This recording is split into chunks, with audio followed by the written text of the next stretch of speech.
चाणक्य का नाम भला कौन नहीं जानता। चाणक्य सिर्फ एक थे और अब तक उनके कद का भारतीय इतिहास में कोई दूसरा व्यक्ति नहीं हुआ है।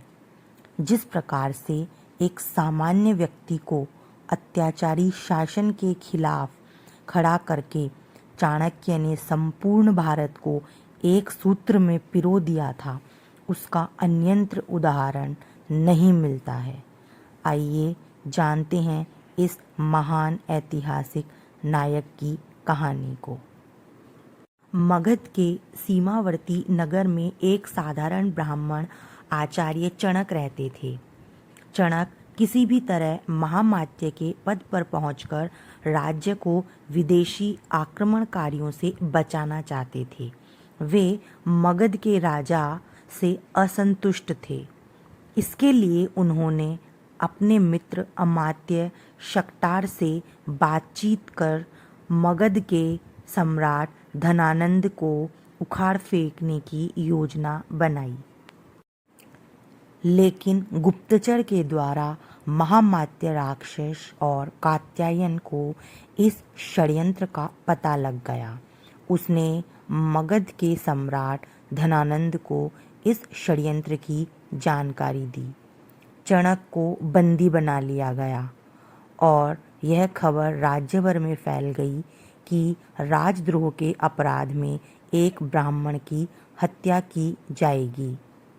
चणक के किशोर पुत्र कौटिल्य को जब यह बात पता लगी तो वह चिंतित और दुखी हो गया। चणक का कटा हुआ सिर राजधानी के चौराहे पर टांग दिया गया। पिता के कटे हुए सिर को देखकर कौटिल्य की आंखों से आंसू टपक रहे थे। उस वक्त चाणक्य 14 वर्ष के थे। रात के अंधेरे में उन्होंने बांस पर टंगे अपने पिता के सिर को धीरे धीरे नीचे उतारा और एक कपड़े में लपेट कर चल दिए। अकेले पुत्र ने पिता का दाह संस्कार किया। तब कौटिल्य ने गंगा का जल हाथ में लेकर शपथ ली, हे गंगे, जब तक हत्यारे धनानंद से अपनी पिता की हत्या का प्रतिशोध नहीं लूँगा तब तक पकाई हुई कोई वस्तु नहीं खाऊंगा।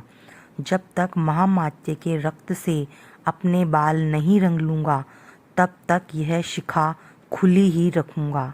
मेरे पिता का तर्पण तभी पूर्ण होगा जब तक कि हत्यारे धनानंद का रक्त पिता की राख पर नहीं चढ़ेगा।